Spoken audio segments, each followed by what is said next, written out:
If a fire breaks out, you may be tempted to grab the nearest portable fire extinguisher to try and put it out. But before you do, make sure you know the following. Are you certain the fire is not too large to be put out with a portable fire extinguisher? Is the extinguisher you have the right type for that fire, or the right size? And what is the proper sequence of steps to take when using a portable fire extinguisher? Unless you know the answer to all of these questions, you should not attempt to extinguish a fire. Otherwise, your actions could result in extensive property damage as well as personal injury or even death. The Occupational Safety and Health Administration, or OSHA, regulates portable fire extinguisher use in the workplace. While fire extinguishers are addressed in many different sections of the OSHA regulations, the primary OSHA standards regarding fire extinguishers in construction are found in 1926.150, and the primary standards for general industry are found in 1910.157. When portable fire extinguishers are provided for employee use in the workplace, OSHA requires employers to provide their employees with an educational program covering the principles of fire extinguisher use. Employees must also be provided with information about the hazards associated with incipient or early stage firefighting. In addition, actual hands-on training in the use of fire extinguishers must be provided to those employees designated to use an extinguisher as part of their job, such as fire brigade members and fire watches. This tutorial covers considerations for selecting the proper fire extinguisher for the type of fire you are facing. It also explains the acronym PASS, which can help you remember the 4 sequential steps to operate a portable extinguisher. And we also discuss some do's and don'ts to remember anytime you use a portable fire extinguisher. The first rule to remember is that portable fire extinguishers are not intended to be used for fighting large fires. They are intended only for use on what are known as incipient stage fires. Those are defined as a fire that is in its initial or beginning stage, can be handled safely with the portable extinguisher, and does not require the use of special personal protective equipment such as bunker gear or a respirator. When faced with a large fire, immediately evacuate the area and alert others. You should also evacuate the area anytime you are not comfortable with using an extinguisher. There are many different types of portable fire extinguishers, and using the wrong kind on a fire means you may not be able to extinguish it safely and effectively.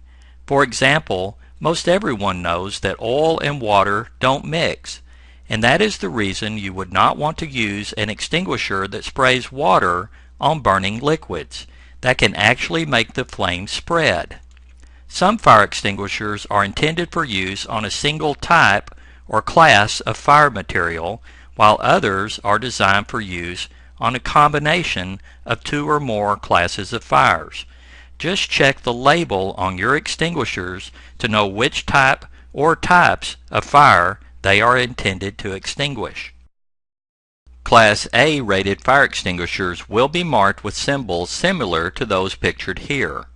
These extinguishers are suitable to use on ordinary combustible materials such as wood, paper or cardboard, dry vegetation, and some plastics. Basically, most anything that leaves an ash after it burns is a Class A fire material. Class A fire extinguishers often contain water that is sprayed on the fire. So again, as a reminder, do not use water to extinguish a flammable liquid fire, nor do you want to use water to extinguish an electrical fire for obvious reasons.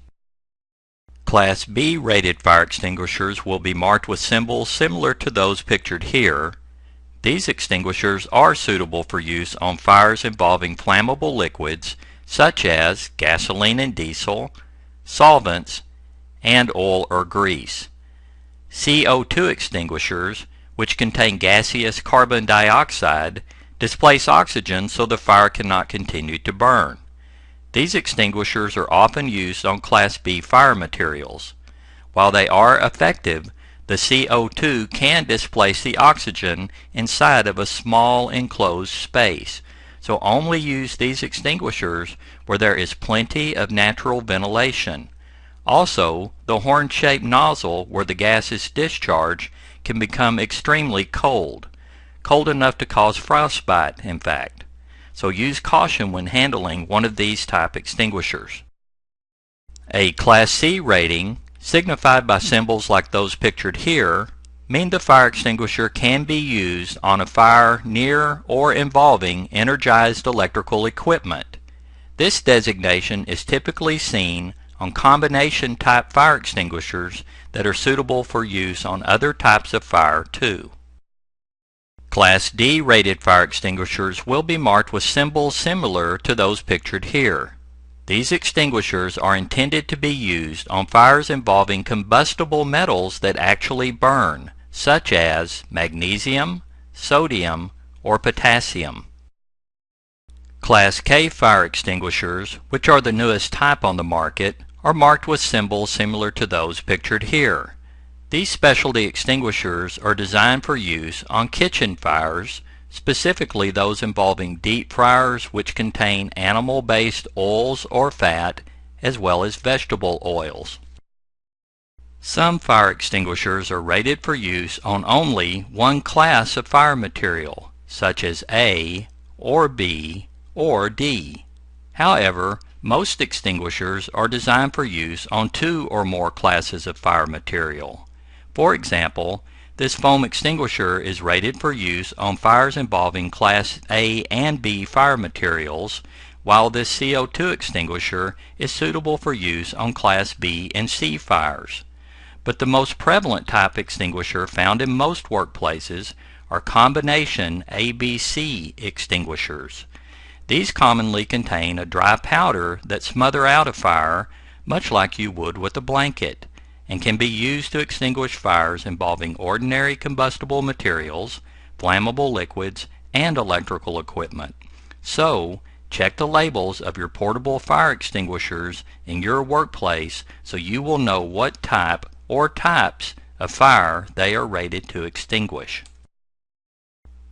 One more thing to consider when you use a portable fire extinguisher is its size. A relatively small portable fire extinguisher, like this dry chemical extinguisher designated as a 5ABC, will only last about 6 to 10 seconds before empty.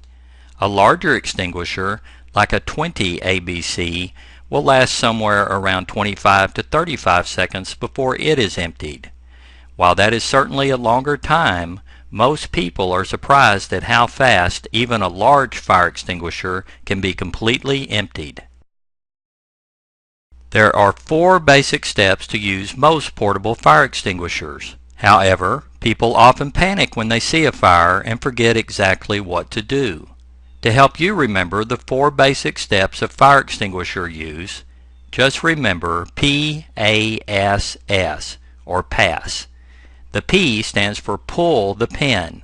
Stand several feet back from the fire while holding the extinguisher in one hand, and then insert your finger into the round end of the retainer pin and firmly pull.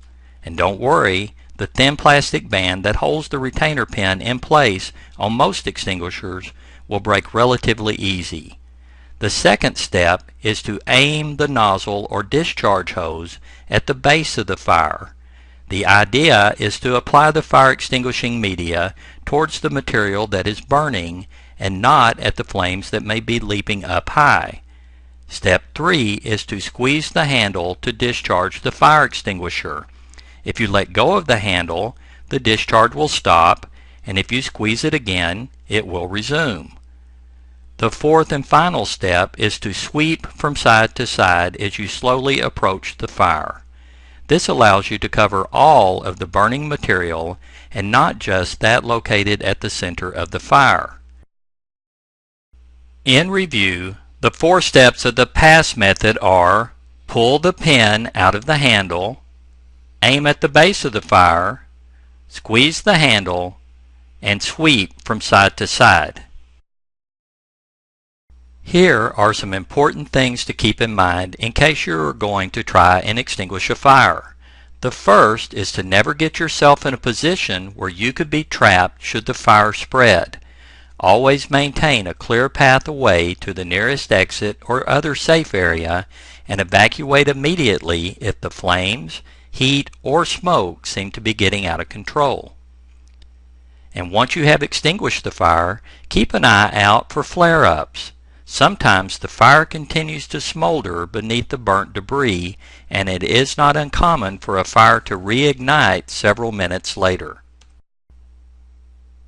Fire extinguishing media, such as water or foam, can collect on the floor around a fire and cause you to slip, as can ash or liquids from containers that might have burst during a fire. So don't run, just walk in a controlled manner so you don't slip and fall. Also keep an eye out for any boxes, pallets, or other materials that are placed on shelves or stacked near the fire area, as they could become unstable from fire damage and fall over on you. And always turn in any extinguisher that has had its pin pulled out of the handle to be checked. Even if you did not squeeze the handle, you may have broken the internal seal that maintains the pressure inside of the extinguisher. So play it safe and get it checked out. So in review, take some time to familiarize yourself with the types and sizes of portable fire extinguishers around your workplace, as well as any you may have at home or in your vehicles. And if you do discover a fire and are going to try to extinguish it, notify someone else about the fire, and then remember PASS: pull, aim, squeeze, and sweep. These are the 4 basic steps to use a portable fire extinguisher. Also, keep in mind the importance of maintaining awareness of your surroundings so you don't become trapped or injured while attempting to extinguish a fire. Finally, never attempt to use a fire extinguisher if you are not comfortable doing so. Instead, you should evacuate immediately and go to a safe area in accordance with your organization's emergency action plan. If you have any questions at all about the use of a portable fire extinguisher, please talk to your safety representative or supervisor at work. You can also contact the safety professionals at OSHA Training Services.